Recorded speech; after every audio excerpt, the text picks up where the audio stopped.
ನಿಮ್ಮಲ್ಲೇನಾದರೂ ಸಾಂಬಾರು ಖಾಲಿ ಆಯಿತು ಅಂದರೆ ದಿಢೀರಾಗಿ ಈ ರೆಸಿಪಿನ ಟ್ರೈ ಮಾಡಿ. 1-2 ಚಮಚದಷ್ಟು ತುಪ್ಪ ಹಾಕಿ, ನಿಮಗೆ ಎಷ್ಟು ಬೇಕಾಗುತ್ತೋ ಹಸಿ ಮೆಣಸಿನಕಾಯನ್ನು ಹಾಕಿ ಸ್ವಲ್ಪ ಬಿಳಿ ಕಲರ್ ಆಗೋವರೆಗೂ ಚೆನ್ನಾಗಿ ಫ್ರೈ ಮಾಡ್ಕೊಳ್ಳಿ. ಮೀಡಿಯಂ ಫ್ಲೇಮಲ್ಲಿ ಇಡಬೇಕು.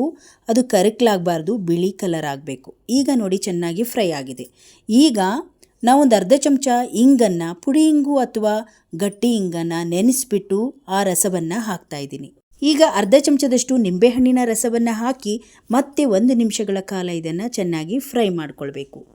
ಈಗ ನೋಡಿ ಸ್ವಲ್ಪ ಆ ರಸ ಸ್ವಲ್ಪ ಗಟ್ಟಿಯಾಗಬೇಕು, ಅಲ್ಲಿವರೆಗೂ ಇದನ್ನು ಫ್ರೈ ಮಾಡಿಕೊಳ್ಬೇಕು.